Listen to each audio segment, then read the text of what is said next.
Hey everyone, Joe here. In this video, I'm going to show you in 4 steps the best way to prepare your mixes for mastering. So if you've mixed the song yourself, or if you've mixed it for a client and you're going to be sending it over to the mastering engineer to finish it off, these tips will help your mastering engineer get the best out of your music and also get your master back to you quicker. So there are 4 steps. The final step is something that you need to be considering all the way through your mix, so make sure you don't miss that one.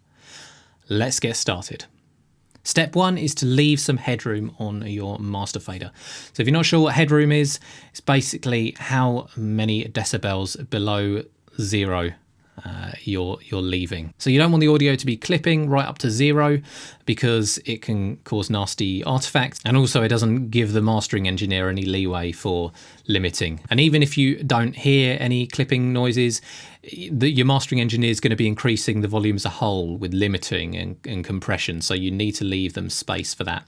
It doesn't really matter exactly how much space you leave. I know there's a lot of talk about is 3 dB best, is 6 dB best.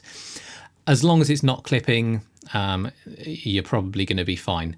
Personally, I do leave around 3 dB of headroom just to be sure. So I'm just going to play a quick clip of this mix I worked on for a band called Blind Fate. You'll see that it's not really going any higher than about -5 dB. So that's plenty of headroom. And step 2 is to remove any limiting. Now, often when I send a mix off to a client, I'll slap a limiter on there. Nothing too crazy, just something that will bring the audio up because it just sounds better for the client, really. You don't want to be putting any limiting on there because it's going to be limited by your mastering engineer.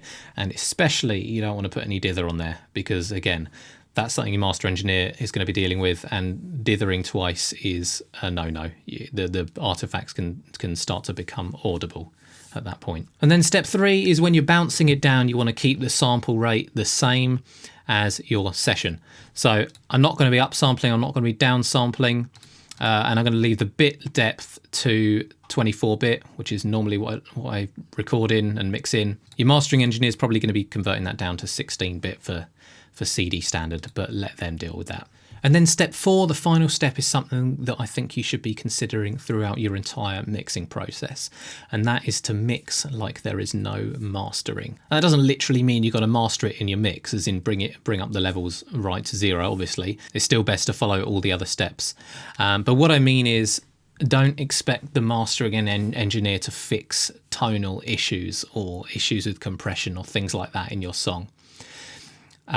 The mastering engineer's job is to bring the levels up to an industry standard, to get all the tracks sounding great together on a record, and going for a tonal balance across all the songs. So there might be a few subtle EQ tweaks, but when you're mixing, you want it to sound as good as it can and as close to the artist's vision as possible. So leave the mix bus compression on if you feel that it needs compression on the mix as a whole.